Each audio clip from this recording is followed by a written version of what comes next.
Dans le passé, il existait des fêtes en rapport avec les mères dans l'Antiquité, mais la fête des mères telle que nous la connaissons trouve son origine dans celle qui a été instituée aux États-Unis peu avant la Première Guerre mondiale en 1908.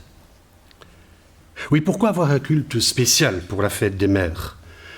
Sinon pour remercier le Seigneur pour notre maman, pour les mamans chrétiennes, mais aussi pour prier pour elles, pour demander au Seigneur de les bénir.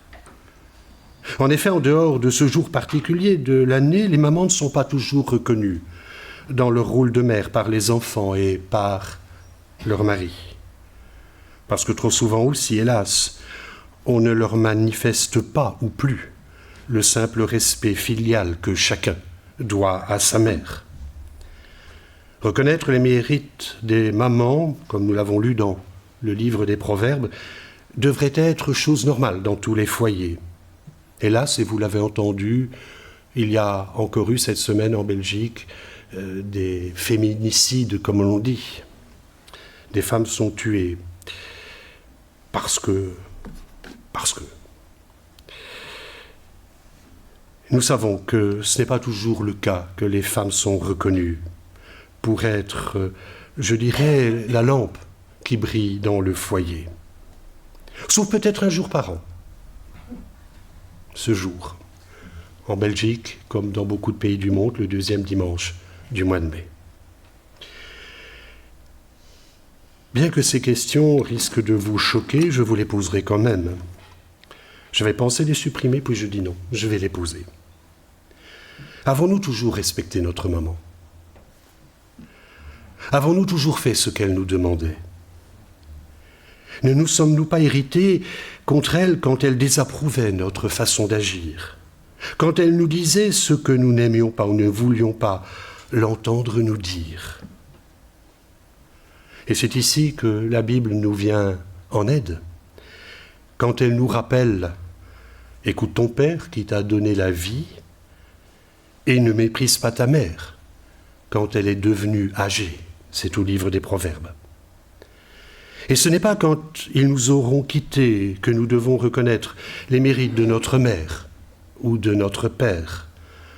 Parce que malgré tous les remords que nous pourrons alors éprouver, il sera trop tard pour leur dire notre amour, leur exprimer notre reconnaissance. Quand j'assiste, et c'est devenu la mode, au service funèbre, il y a toujours des éloges funèbres. Et j'entends des personnes, parfois même dans les milieux chrétiens, s'adresser à leur papa ou à leur maman devant le cercueil. Et je me pose la question, pourquoi leur dire maintenant? N'auriez-vous pas dû le dire quand ils étaient vivants? Cela les aurait réconfortés, encouragés. Ma mère, avec la sagesse qui était la sienne, disait que c'était quand une personne était vivante qu'il fallait lui offrir les fleurs. Parce que cela ne servait à rien de les lui porter au cimetière quand elle ne serait plus là pour les regarder. Ceci étant dit, il n'est pas toujours facile pour un prédicateur de trouver un texte à méditer pour ce jour de fête. Non pas qu'il n'y ait pas de texte dans la Bible qui ne puisse convenir pour ce jour de fête, pour cette journée, mais pour éviter de rabâcher toujours les mêmes choses. C'est pourquoi j'ai choisi le début du texte que nous avons lu au chapitre 1er de la seconde épître de Paul à Timothée. Cette épître est très certainement la dernière épître que l'apôtre Paul a écrite, on pense, sous le règne de Néron. Et elle est considérée comme le testament de l'apôtre Paul à son fils spirituel et collaborateur Timothée. Lors de sa première détention à Rome, l'apôtre avait eu l'autorisation de louer une maison où il était détenu en résidence surveillée. Voilà ce que Luc rapporte. À notre arrivée à Rome, l'officier a remis les prisonniers au chef de la garde, mais on a permis à Paul d'habiter dans un logement particulier avec le soldat qui le gardait. Paul est resté 2 années entières dans la maison qu'il avait louée. Il accueillait tous ceux qui venaient le voir. Mais alors qu'il écrit la deuxième lettre à Timothée, les conditions de son incarcération étaient devenues plus rigoureuses. Celles-ci se sont fortement dégradées. Il est désormais enfermé dans un cachot où il souffre du froid et de la solitude. Et quand on lit ces épîtres, et en particulier la deuxième, on voit combien il souffrait. Je vous lis quelques extraits. Comme tu le sais, tous ceux de la province d'Asie m'ont abandonné, et force-toi de me rejoindre au plus tôt, car Démas m'a abandonné. Il a aimé le monde présent, il est parti pour Thessalonique. Crescens s'est rendu en Galatie, Tite en Dalmatie. Seul Luc est encore avec moi. Prends Marc et amène-le avec toi, car il m'est très utile pour mon ministère. Quant à Tychique, je l'ai envoyé à Éphèse. Lorsque tu viendras, rapporte-moi le manteau que j'ai laissé à Troas, chez Carpus, ainsi que les livres, surtout les parchemins. Et un peu plus loin, il ajoute, lorsque la première fois j'ai eu à présenter ma défense au tribunal, personne n'est venu m'assister, tous m'ont abandonné.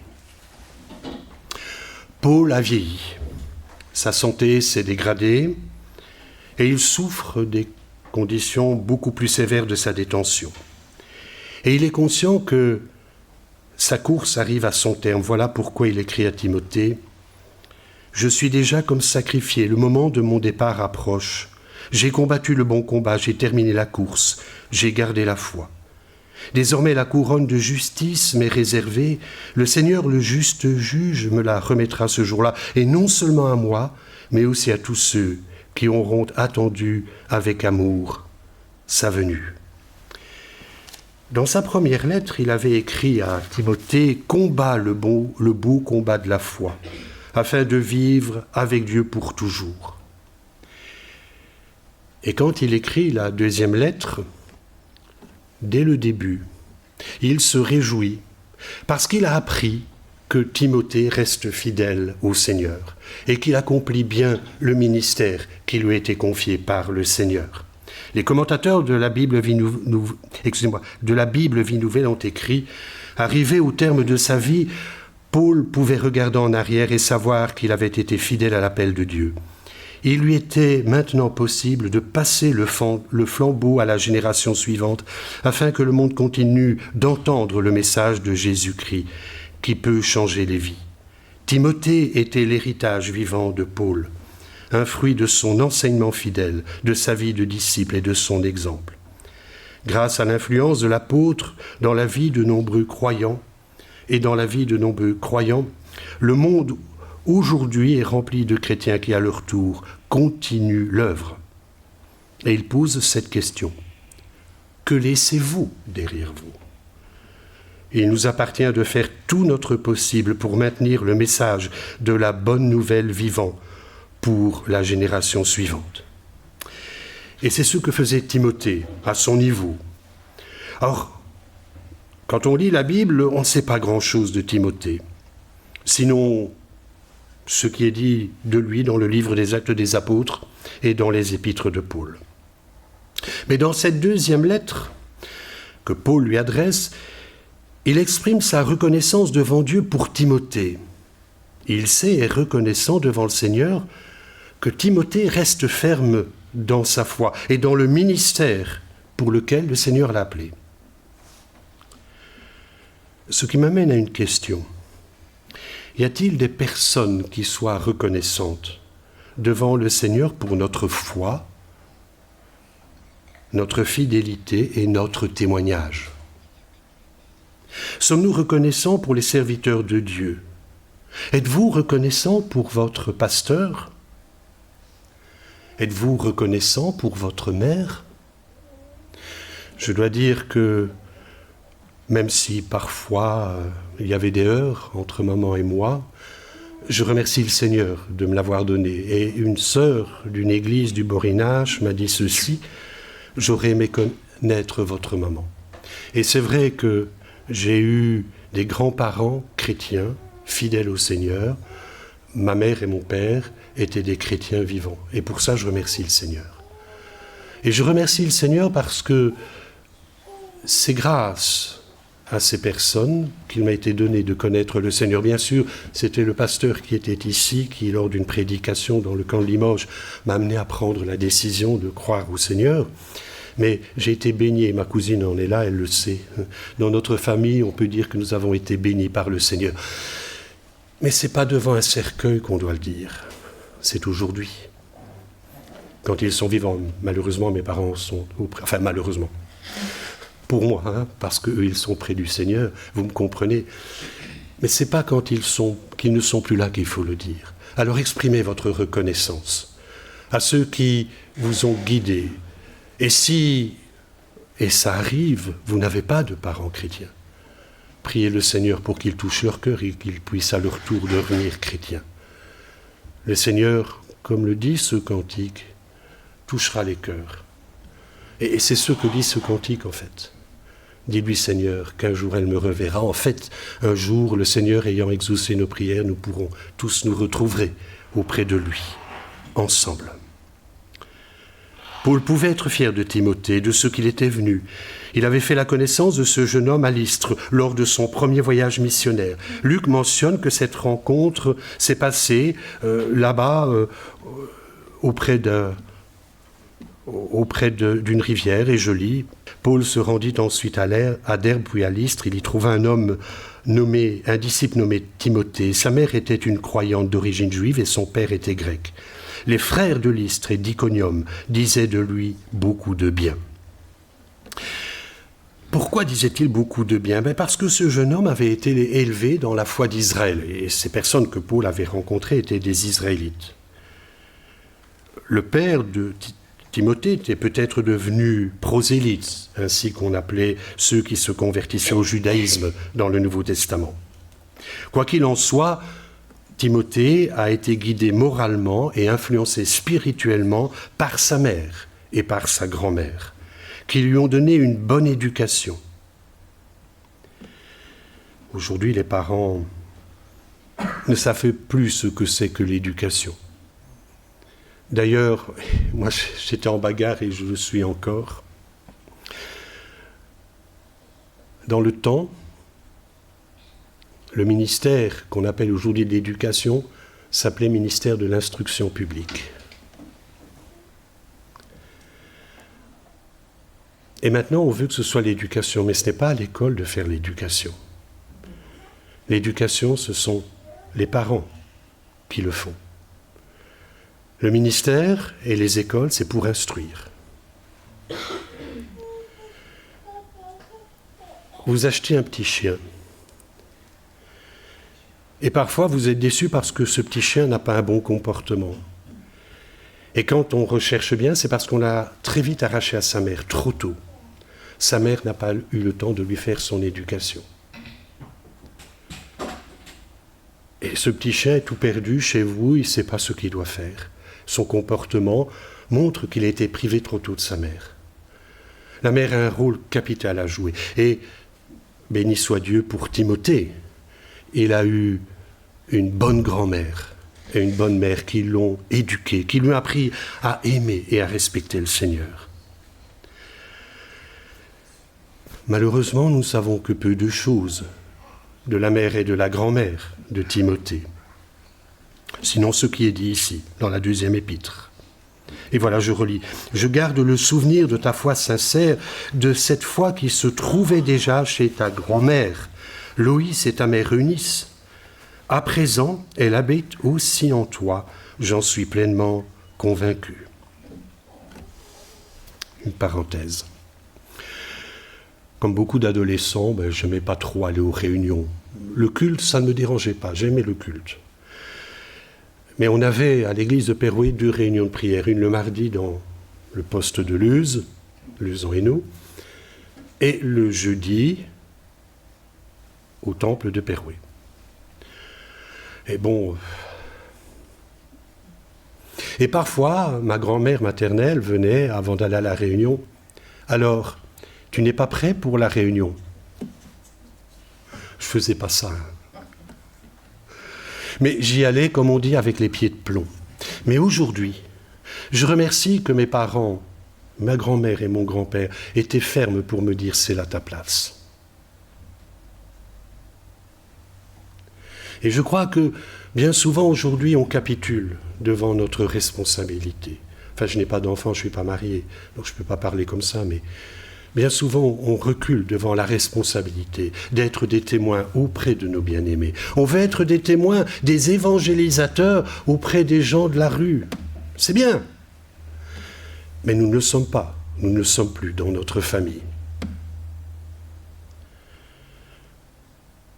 Ces deux femmes, Loïs, la grand-mère, et Eunice, la mère, font partie de cette immense nuée de témoins qui nous ont précédés et dont le Nouveau Testament dit ceci: « Puisque nous sommes entourés d'une si grande nuée de témoins, rejetons tout fardeau et le péché qui nous enveloppe si facilement et courons avec persévérance l'épreuve qui nous est proposée. Faisons-le en gardant le regard sur Jésus qui fait naître la foi et l'amène à la perfection. » On peut se poser la question, quand ces deux femmes étaient-elles devenues chrétiennes? Mais ça, ce n'est pas très important, mais elles sont devenues chrétiennes. Et la foi qu'ils avaient au Dieu d'Israël, qu'elles avaient transmise, petit-fils à leur fils, à son fils, quand elles sont devenues chrétiennes, elles l'ont transmis à leur tour, à Timothée. Et cet enfant a appris à connaître Jésus-Christ et à aimer Jésus, le Sauveur du monde. Et Paul, quand il mentionne leur foi, quand il mentionne leur nom, eh bien il est vraiment reconnaissant pour cette foi sincère que vivaient ces deux femmes, parce qu'elles vivaient leur foi. Bien souvent des gens disent « j'ai la foi », oui, mais vous vous souvenez ce que Jacques dit, la foi morte?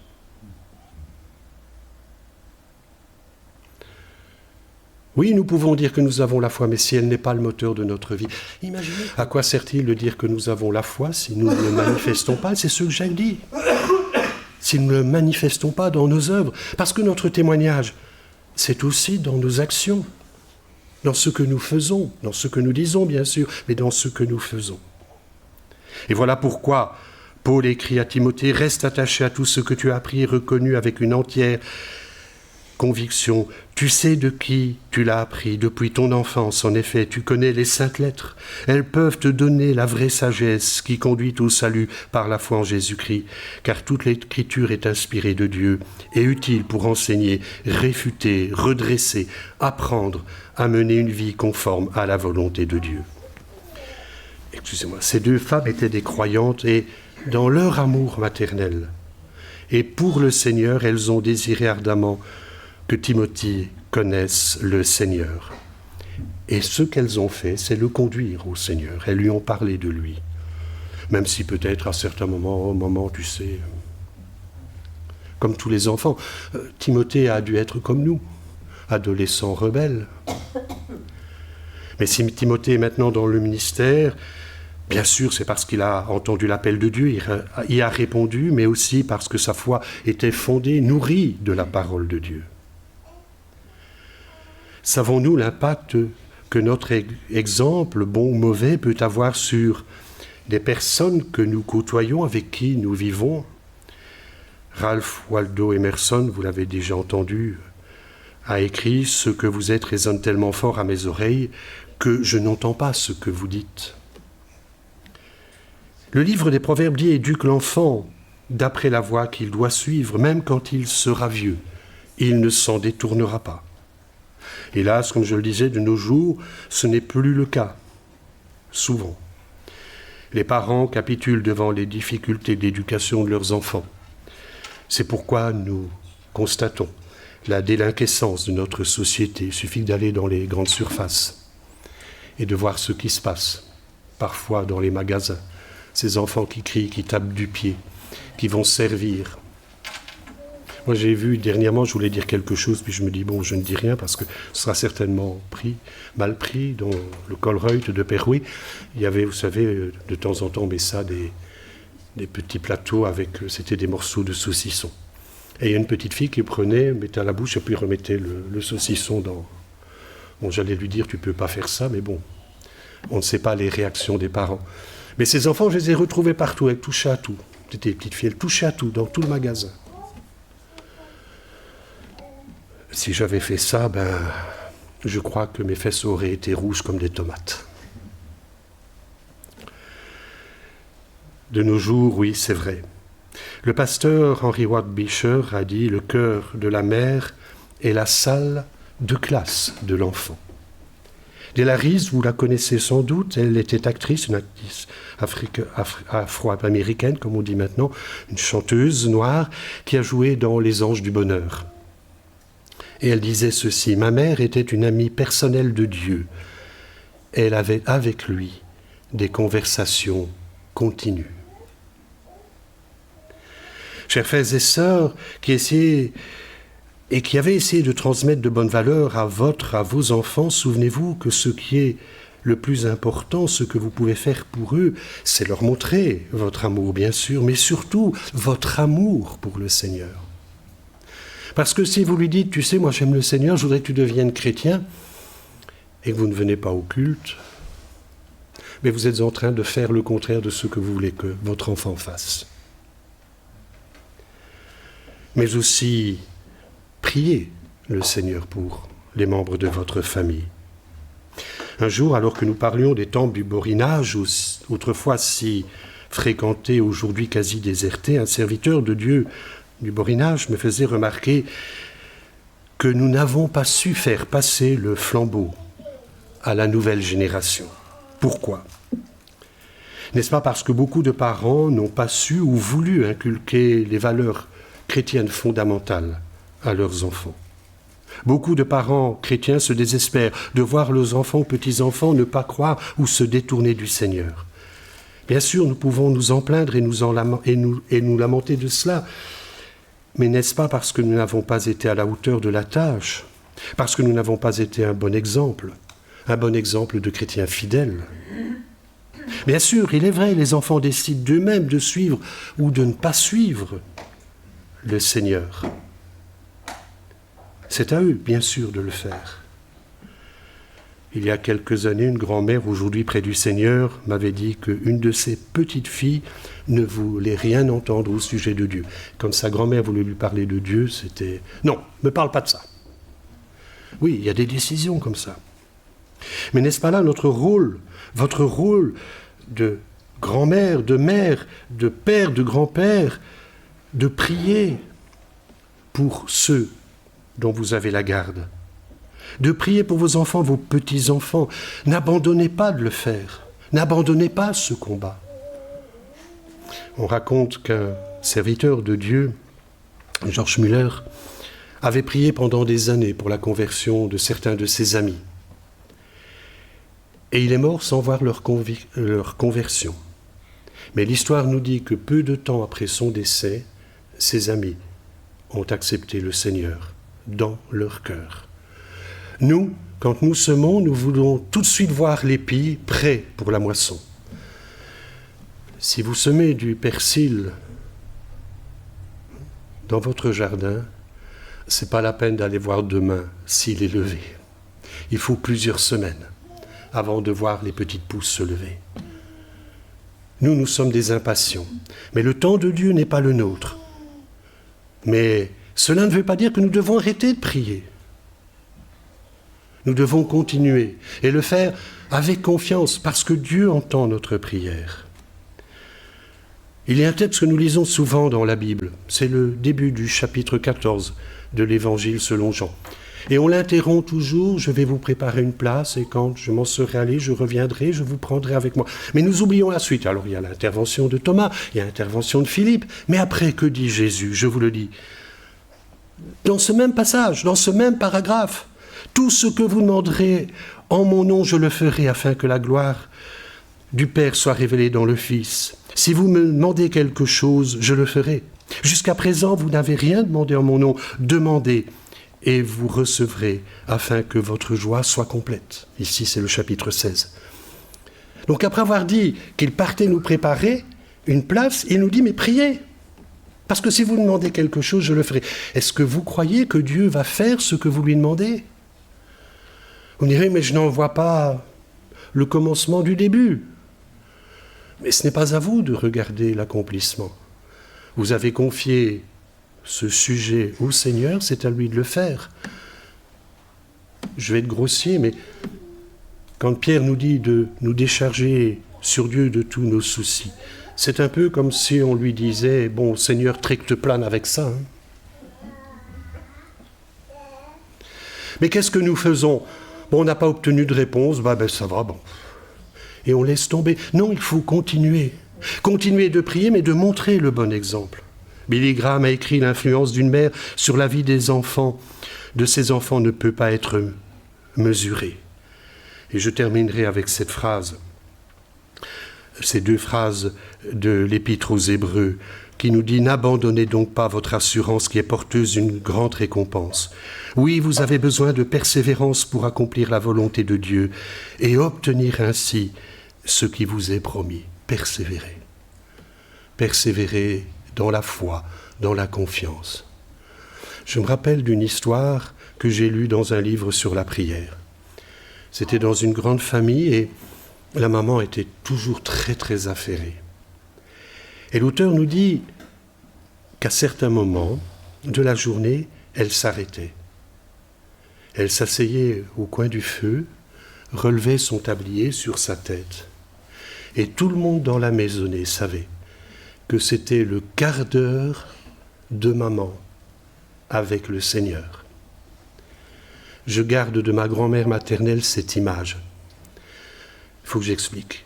Il y avait un train qui venait de Denain, qui passait la frontière, pas tellement loin de Perouet, qui allait à la gare de Perouet. On appelait ça le train des houillères. Et vers 5h moins le quart du matin, avant de passer la frontière, le train sifflait. Et on l'entendait de la maison de ma grand-mère. Elle se levait, elle remettait le bois sur le feu, mettait la bouilloire pour préparer le café pour grand-père. Et pendant que l'eau chauffait, vous savez ce qu'elle faisait?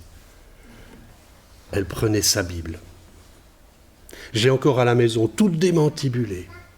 Mais tous les matins que Dieu faisait, sauf à la fin de sa vie où il était malade, elle avait cette grosse et lourde Bible sur les genoux. Dieu l'a vu. Quel témoignage! Et moi je suis reconnaissant pour ça. Pour l'exemple de ceux qui nous ont précédés. Parce que si aujourd'hui je suis chrétien, si vous êtes chrétien aujourd'hui, c'est parce qu'avant nous, il y a eu des hommes et des femmes fidèles qui, dans leur famille même, ont été des témoins. Et le flambeau a été transmis. Alors ne nous décourageons pas.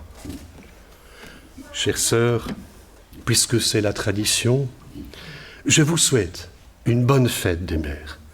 Mais surtout, je demande au Seigneur qu'il vous bénisse et vous garde, vous et vos familles, en ce jour et dans tous les jours qu'il vous accordera. Amen. Merci Seigneur.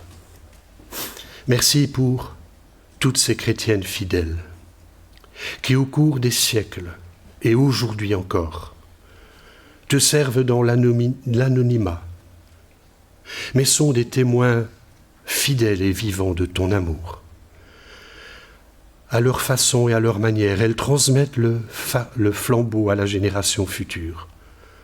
Alors Seigneur, oui, bénis toutes les mamans chrétiennes, bénis toutes les sœurs de cette Église, aide-les dans leur témoignage auprès des membres de leur famille, écoute leurs prières et dans ta grande bonté, exauce-les. Je te le demande au nom de Jésus. Amen.